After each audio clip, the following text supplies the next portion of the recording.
Sebelumnya, Assalamualaikum warahmatullahi wabarakatuh. Perkenalkan, nama saya Tias Asikurnia Putri dengan nomor NPM 1970064161012. Saya dari Prodi Sistem Informasi dengan mata kuliah Perakitan dan Instalasi Jaringan Komputer. Saya di sini akan sedikit mempresentasikan tentang topologi jaringan. Langsung saja ke materi. Topologi jaringan sendiri memiliki arti yaitu suatu cara untuk membuat sejumlah komputer saling berhubungan satu sama lain, baik menggunakan kabel maupun yang nirkabel. Biasanya tujuan topologi jaringan sendiri itu demi kemudahan pertukaran informasi. Topologi jaringan seringkali dipakai suatu perusahaan, lembaga, ataupun badan institusi agar antar anggota bisa saling melakukan komunikasi dengan cepat dan aman. Berikut macam-macam topologi jaringan. Jadi metode untuk membuat topologi jaringan sendiri itu memiliki banyak variasi tergantung pada pilihan dan kebutuhan penggunanya. Masing-masing metode memiliki kurangan dan kelebihan masing-masing. Berikut ini adalah macam-macam topologi jaringan. Langsung saja macam topologi jaringan yang pertama yaitu ada topologi ring. Jadi topologi ring ini adalah metode topologi jaringan yang banyak digunakan di perusahaan. Sesuai dengan namanya, metode ini menghubungkan antar komputer dengan cara membentuk rangkaian seperti sebuah lingkaran. Kemudian di si topologi ring ini itu memiliki ciri khusus yaitu topologi ring menggunakan kabel tipe UTP, dan patch cable membentuk jaringan menyerupai lingkaran sederhana yang terdiri dari beberapa node disusun secara seri. Pergerakan data berjalan satu arah sehingga tidak ada kemungkinan untuk bertabrakan. Seperti itu. Dan kemudian cara kerja topologi jaringan ring sendiri itu dijelaskan sebagai berikut. Setiap node pada sentral memiliki penguat sinyal di kedua sisinya, sehingga setiap perangkat saling bekerja sama untuk menguatkan sinyal. Alat bernama token akan membantu saat proses penerimaan dan penerusan sinyal. Token juga berfungsi sebagai pengantar data jika dibutuhkan oleh node. Kemudian berikut ini adalah kelebihan topologi jaringan berbentuk ring. Yang pertama itu mudah untuk dirancang. Yang kedua itu untuk level rangkaian sederhana, topologi ring termasuk lebih bagus daripada pilihan lain seperti topologi jaringan bus. Yang ketiga yaitu mudah untuk melakukan instalasi baru dan selanjutnya itu bisa penggunaan kabel yang sangat hemat. Kemudian kecepatan aliran data lebih tinggi. Dan yang terakhir tidak memiliki risiko collision karena aliran data berjalan dengan satu arah. Lalu berikut ini kekurangan topologi jaringan yang berbentuk ring. Yang pertama itu jika ada kerusakan di satu sisi, keseluruhan sistem akan terganggu. Kemudian selanjutnya, kecepatan aliran data tergantung dari banyaknya jumlah node di dalam jaringan. Jadi, tipe topologi ini tidak cocok digunakan untuk sistem yang memiliki banyak jaringan. Dan selanjutnya, sinyal semakin lemah jika node yang dituju jaraknya cukup jauh. Dan yang terakhir, proses untuk menambah atau mengurangi perangkat jaringan memengaruhi keseluruhan sistem. Nah, berikut ini gambar ilustrasi topologi jaringan ring. Klien, kemudian yang pertama itu ada file server, klien, printer, klien. Nah, seperti ini ring ya. Nah, lanjut yang ke topologi yang kedua yaitu topologi star. Topologi star merupakan jaringan yang berbentuk star atau bintang dan jaringan dari beberapa komputer yang memiliki koneksi dengan node yang berada di jaringan pusat. Jadi masing-masing perangkat memiliki koneksi dengan node yang berada di tengah sistem jaringan. Banyak perusahaan yang juga memakai sistem topologi seperti ini. Sistem kerja topologi jaringan star yaitu dengan menempatkan satu jaringan sebagai pusat segala aktivitas. Kemudian ciri-ciri topologi jaringan star sendiri yaitu setiap node terkoneksi langsung dengan server pusat. Aliran dan mengalir dari node kemudian ke server pusat lalu diarahkan ke node yang dituju. Jika ada kerusakan pada salah satu node keseluruhan jaringan akan tetap baik-baik saja. Topologi jaringan star juga bisa dirakit dengan kabel lower karena hanya melayani satu lalu lintas, yakni ke arah pusat server. Seringnya Tipe kabel yang dipakai adalah UPT dengan koneksi RJ45. Cara kerja topologi jaringan star sendiri yaitu dengan merancang beberapa jaringan komputer untuk terkoneksi dengan pusat yang disebut hub atau switch. Kemudian jaringan yang berada di pusat akan menjadi semacam server sentral. Selanjutnya, ini ada kelebihan beberapa topologi jaringan star. Yang pertama itu yang pastinya mudah untuk dirancang. Yang kedua itu memiliki fleksibilitas yang tinggi karena proses penambahan atau pengurangan jaringan komputer tidak akan mengganggu arus informasi. Lebih mudah untuk menemukan sumber permasalahan jika terdapat gangguan di salah satu node. Kemudian selanjutnya ada kekurangan sistem topologi jaringan star. Yang pertama itu perangkat pusat menjadi penentu utama keberlangsungan seluruh sistem, sehingga kerusakan jaringan pusat akan menyebabkan keseluruhan sistem komunikasi menjadi terhambat. Yang kedua dan terakhir, biaya yang dikeluarkan untuk membangun jaringan instalasi jenis ini cukup tinggi karena membutuhkan banyak kabel. Dan setiap satu jaringan komputer dihubungkan langsung menuju server pusat dan membutuhkan server dengan performa tinggi. Nah, berikut itu gambar ilustrasi dari topologi star. Nah, seperti ini ya. Jadi ada PC, dan di tengahnya itu ada hub atau switch biasanya. Kemudian kita lanjut ke topologi yang ketiga, yaitu topologi tree. Jadi topologi jaringan berbentuk tree ini merupakan bentuk gabungan dari sistem topologi bus dan star, di mana jaringan topologi bus menjadi koneksi utama beberapa topologi star. Jika diibaratkan dengan bentuk seperti pohon, topologi bus adalah batang utama yang menghubungkan beberapa topologi star sebagai rantingnya. Seperti itu. Dan topologi tree itu sangat cocok untuk dipakai membangun jaringan yang terdiri dari banyak komputer karena bentuk jaringannya itu serupa dengan pohon. Topologi jaringan jenis ini juga bisa disebut dengan topologi bertingkat. Seperti itu. Dan ciri-ciri topologi jaringan tree sendiri itu yang pertama memiliki kabel utama sebagai penghubung beberapa hub di jaringan star. Yang kedua memiliki ketingkatan atau hierarki. Komunikasi dalam jaringan dilakukan melalui hub. Dan yang terakhir itu memiliki hub sebagai server pusat pengatur arus informasi.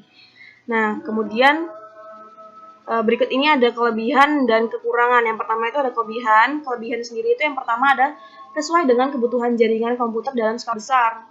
Dan yang kedua itu pengembangan jaringan dapat dilakukan dengan mudah. Yang ketiga, jika salah satu stasiun sekunder mengalami kerusakan tidak akan mengganggu keseluruhan sistem. Dan yang terakhir, arus informasi data dilakukan secara point to the point. Selanjutnya berikut ini adalah kekurangan topologi jaringan tree. Yang pertama yaitu seluruh jaringan akan tergantung dengan kabel penghubung utama. Dan yang kedua, peran hub cukup penting sehingga jika terjadi kerusakan akan menyebabkan pengaruh yang besar pada sistem topologi. Yang ketiga, sistem hierarki membuat jaringan yang berada di hierarki bawah menjadi terpengaruh dengan kerusakan sistem yang berada di atasnya. Yang keempat, peralatan jaringan cukup susah untuk dilakukan. Yang kelima, biaya yang diperlukan untuk membangun topologi model ini cukup mahal. Dan yang keenam, instalasi topologi tree cukup susah untuk dilakukan. Yang terakhir, memiliki kemungkinan besar untuk collision di kabel utama. Nah, berikut ini ada gambar ilustrasi dari topologi tree, nih ya. Jadi dia kayak bertingkat gitu, ya kayak pohon, sesuai dengan namanya tree. Tree itu kan pohon kan. Nah, selanjutnya yaitu keempat ini ada topologi mesh. Topologi jaringan mesh ini adalah sistem topologi di mana koneksi antar komputer saling terhubung secara langsung satu sama lain. Koneksi antar komputer secara langsung seperti ini disebut dedicated link.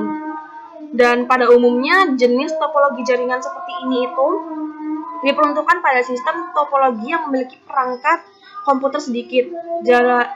Jaringan topologi mesh dapat meningkatkan kecepatan proses transfer data karena langsung dikirim menuju komputer yang dituju tanpa perantara. Nah, ciri-ciri dari topologi mesh ini sendiri yaitu yang paling terlihat adalah menggunakan banyak kabel karena koneksi langsung dihubungkan antar komputer. Kemudian, selain itu, topologi mesh biasanya memiliki lebih dari 2 port I/O, input output, serta memiliki konfigurasi yang berbeda pada setiap mode. Nah, cara kerja topologi mesh sendiri itu sederhana karena data yang dikirim langsung menuju node yang ditujukan. Kabel yang saling terhubung antar komputer membuat arus data informasi berlangsung dengan cepat. Kemudian berikut ini ada beberapa kelebihan dan kekurangan dari topologi mesh. Yang pertama, kelebihan topologi mesh sendiri yaitu dengan dedicated link, data yang ditransfer mengalir lebih cepat ke komputer yang dituju. Yang kedua, jika kerusakan salah satu komponen tidak akan mempengaruhi komponen jaringan yang lain. Dan yang ketiga itu keamanan data terjamin dibandingkan dengan topologi jenis lainnya. Dan yang terakhir, topologi mesh ini mudah untuk mengidentifikasi sumber kerusakan jika terjadi gangguan. Nah, itu ada kelebihannya. Dan yang lanjutnya itu kekurangan. Nah, kekurangan si topologi mesh ini itu menggunakan banyak kabel dan port input dan output. Dan yang kedua itu proses instalasi jaringan cukup susah untuk dibangun. Dan yang terakhir itu yang sering terjadi yaitu biaya yang diperlukan menjadi lebih tinggi. Kemudian berikut ini ada ilustrasi gambar dari topologi mesh ya. Jadi dia tuh kayak gini bentuknya. Lanjut kita ke topologi yang kelima yaitu topologi hibrid. Topologi jaringan jenis hibrid ini merupakan gabungan dari dua atau lebih jenis topologi jaringan yang berbeda. Biasanya topologi seperti ini digunakan pada perusahaan yang mengambil alih perusahaan lain. Nah, di bawah ini tuh ada ilustrasi gambar tipologi hibrid ya. Kemudian langsung ke kelebihan dan kekurangan. Kelebihannya itu yang pertama, si hibrid ini fleksibel dan efisien karena dapat memadukan tipe jaringan topologi yang berbeda tanpa perlu melakukan perombakan. Yang kedua itu tipe jaringan bisa disesuaikan dengan tujuan tertentu. Dan yang terakhir, kecepatan jaringan cukup stabil. Dan yang kekurangannya si topologi hibrid ini yang pertama, biaya pengelolaan dan perawatan menjadi cukup tinggi karena skema topologi gabungan cukup rumit. Dan yang kedua itu instalasi jaringan cukup susah untuk dibangun. Seperti topologi sebelumnya ya. Itu udah jadi hal yang lumrah kalau misalnya topologi cukup rumit, pasti biayanya mahal untuk dibangun. Dan yang kekurangan selanjutnya dan terakhir itu jaringan tipe ini membutuhkan perangkat jaringan yang cukup banyak, yaitu hub, switch, router, access point, LAN card, and wireless card. Dan selanjutnya itu, ini yang terakhir mungkin, ini yang keenam, topologi linear. Jadi topologi jaringan linear ini juga disebut topologi runtut. Topologi linear dirangkai dengan urut menggunakan kabel utama yang dihubungkan pada setiap titik yang terdapat dalam komputer. Nah, jadi ciri utama topologi linear sendiri itu yaitu memiliki skema yang serupa dengan topologi bus dan menggunakan konektor BNC serta kabel RJ58. Nah, itu. Nah, berikut kelebihan dan kekurangannya ya. Nah, kelebihan yang pertama itu mudah dalam melakukan pengembangan jaringan. Yang kedua, efisien dalam pemakaian kabel sehingga biaya dikeluarkan menjadi rendah. Dan yang ketiga itu skema jaringan sederhana dan mudah untuk dibangun. Dan yang terakhir dan yang keempat, proses penambahan atau pengurangan terminal tidak mengganggu sistem yang sedang berjalan. Itu ada kelebihannya. Dan berikut adalah kekurangannya. Yang pertama yaitu potensi untuk terjadi collision cukup tinggi. Karena itulah topologi jenis ini hanya sesuai untuk jaringan komputer dalam skala kecil. Dan yang kedua, keamanan data kurang terjamin. Yang ketiga, jika ada penambahan jumlah pengguna, proses transfer data akan menjadi lambat. Yang selanjutnya, wajib menggunakan perangkat tambahan seperti repeater untuk koneksi jarak jauh dan terminator. Lanjut yang kelima yaitu ada batasan maksimal jumlah node yang bisa tersambung dalam suatu sistem topologi. Kemudian rusaknya kabel penghubung utama akan membuat keseluruhan sistem. Dan yang terakhir, sulit untuk mendeteksi kerusakan jika terjadi masalah. Nah, berikut ini yang ketujuh topologi yang terakhir yang terakhir jelas yaitu topologi peer-to-peer. Topologi jaringan peer-to-peer ini adalah topologi jaringan yang menghubungkan dua komputer dengan satu buah kabel. Bisa dibilang bahwa topologi jaringan jenis ini adalah yang paling sederhana dibandingkan dengan yang lain. Nah, di bawahnya ini ada ilustrasi gambar topologi peer-to-peer. Bisa dilihat ya, jadi dari yang topologi sebelum-sebelumnya itu, ini yang paling sederhana dari jenis yang sebelumnya. Jadi cuma ada A dan B langsung terkonek. gitu. Nah, ini ada kelebihannya.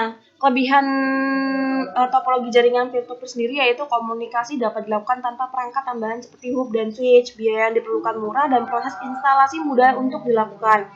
Sedangkan untuk kekurangannya sendiri yaitu keamanan data yang kurang terjamin, proses penyimpanan data tergantung dari komputer, sehingga jika komputer mengalami kerusakan akan mengganggu proses arus data.